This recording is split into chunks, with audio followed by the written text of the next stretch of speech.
Hey everyone, this is SM Pratt, and today we're going to take a look at the 1999 Japanese Masaki promo cards. These are quintessential golden era Japanese promos, and they pretty much capture what the hobby's all about. They have a unique release, only in Japan, and they're difficult to grade. So these are now over 20 years old, and you're currently looking at the full 5 set of Masaki cards. Starting from left to right, you have Alakazam, Machamp, Gengar, Golem, and Omastar. So how you obtain these back in the day? In 1999 Japan, you had to find the previous evolved form in vending along with this Bill Pass card. And you took these two cards, mailed them into Pokemon. In return, you received the final evolved form. Now, what's interesting about this Bill Pass card, in the artwork, it has all 5 of the previous evolved forms: Machoke, Graveler, Kadabra, Omanite, and Haunter. This was available during the first release of Vending 3. Towards the latter print of Vending 3, you had the second release here of Imakuni. You can see he's hacking the Masaki campaign, but this is the specific card you had to send in. So even if these had the exact same release, this one's naturally going to be a bit more rare or scarce because you had to send it in to Pokemon. Also, bonus points, it's cool how this card has the same artist as Machamp. You don't even have to look at the bottom to know this one's Komiya. Another one here, if you want to get Alakazam, you sent in this Kadabra, which is Yoshida, and then that Alakazam is also done by Yoshida as well. Now, if that's not enough for you, don't worry. Pokemon has plenty of lore to explore. I have my red and blue player's guide here, my boomer guide. Back in the day, you had to look at paper to play your games. And if you look here at Gengar, it evolved from Ghastly into Haunter at level 25, and then for Gengar, it says trade. So how that worked back then, you had to hook up that trade cable with your siblings, friends, someone at recess, and that's the only way you can get Gengar is by trading it with someone. And that was also true for Alakazam, Machamp, and Golem. And this release pretty much just echoes that release in physical form. It's the same exact thing you'd experience in the game, which I think is really cool. It just adds another layer, another just bit of fun there to collect, or something else that makes these cards more memorable.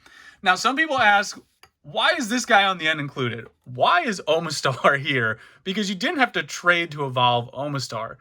So this needs a little bit of explanation. In the game, you can only choose one of the 2 fossils. And if you chose correctly, the Holy Lord Felix here, you get Omastar. And you could see Masaki, the Masaki release in Pokemon officially also worships Lord Helix as well. So that is why Omastar is included, because in the game you could only choose one. And if you wanted to get the other, you had to trade with someone to get the other. So that is why Omastar is included in the release.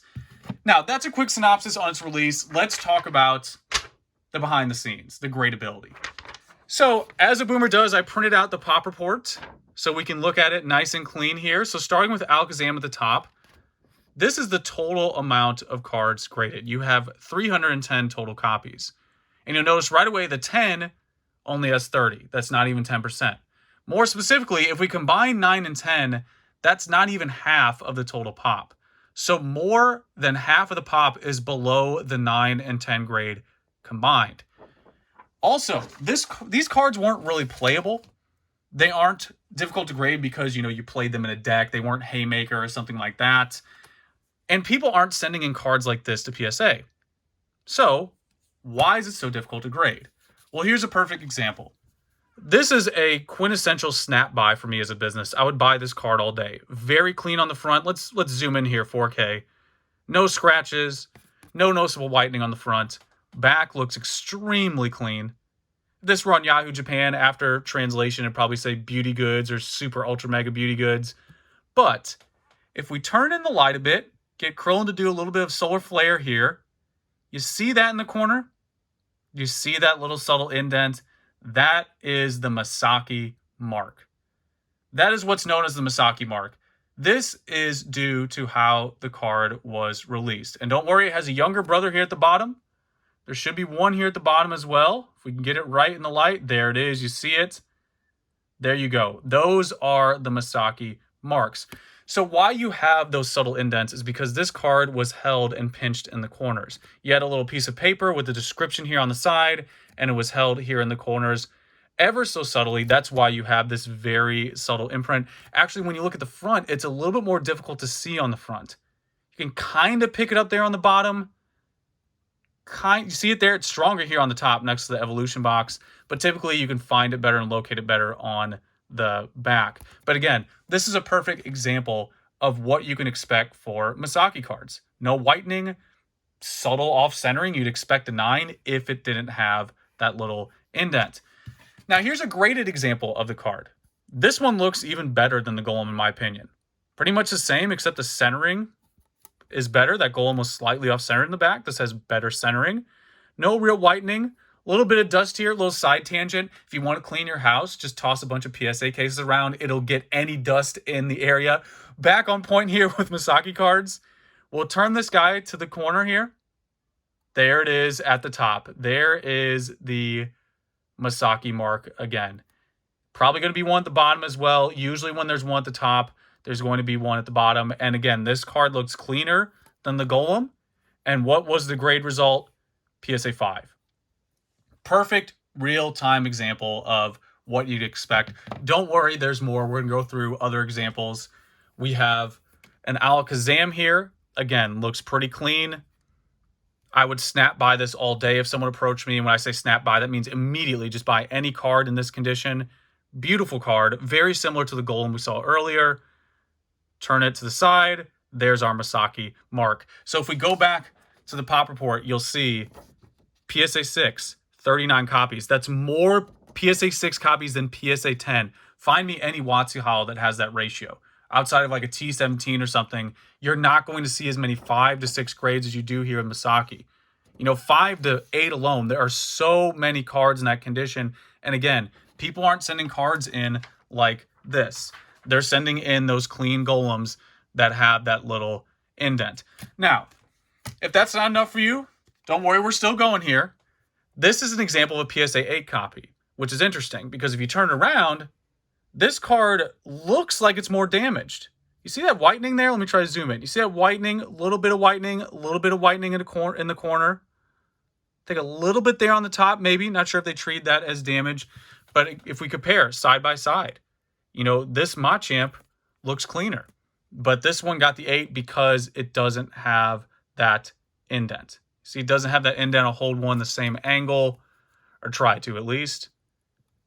Try to do it side by side. See that indent, how it's popping up at the bottom, even with a sleeve that should obscure it, where this top one, it's not present. You don't have that indent there, where this one you do. There you go.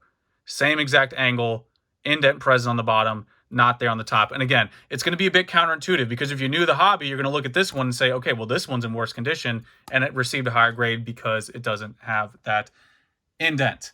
So therefore, when you're looking at something like a full PSA 9 set and especially a full PSA 10 set, which is just ridiculous at this point, these cards simply aren't available in Japan. When they are, they're looking, at best, they're looking like this. Nowadays, they have a little bit more whitening than they used to. I don't think I have any on hand because these are from years ago. This is some of my inventory from ages ago. You can tell even by the certs on these. We got 2.5, 2.6, 2.6, 2.8. These are from years ago. So therefore, the supply also is naturally diminishing because they're now 21 years old. And these cards are not even as clean. Something like this, even with the indent, is going to be more difficult to find. And I'm sure the last question, when we're talking about condition is, well, how do you escape this problem? And the only way you can really find these mint cards is if someone took it out of that holder. So when it arrived at your door, if you took it out right away, that's really the only way to circumvent that damage. Otherwise, majority of these cards are going to have that. Similar to that Mewtwo Armored release. For those who aren't aware, the Armored Mewtwo recently from Japan had an indent issue. I was opening like 50 of them, and I would say at least 40% had an indent on them. That's what you're looking at for Masaki. Again, that's why they're so difficult to grade. But there you go. Just give you a couple other close-ups here to appreciate the beauty of some of the higher grades. Very difficult to find any of these cards now in PSA 10. One last thing I could throw at you is typically the Gengar and Alakazam are the first to move. I think that's because the Gengar art is super popular. Look at this guy over here. Saturday Night Fever, I don't know what's going on. If you want a boomer reference, there it is. I'm sure Gary will appreciate that. And then you have Alakazam back here as well. Just try to show you each one so you can appreciate the artwork. Yeah, usually the Gengar and Alakazam are going to be, first in price. The other three are pretty similar, but, as of making this video, that's how it stands. The market can always change. A lot of it's dependent on availability. But in general, I would say that the Gengar is more popular. And lastly, while I'm showing you guys this, one little other point is that it has the vending logo. So I think people see these as like a way to complete the vending set, which is pretty cool. The vending set to me is near and dear. Japanese exclusive art. I grew up with it. I remember seeing it in a shop back in the day, and I remember seeing that logo and buying a card. And this is just a set that I think everybody wants to complete. So if you really want to get the full master vending set, I think Masaki is considered to be part of that, especially because it has that vending logo.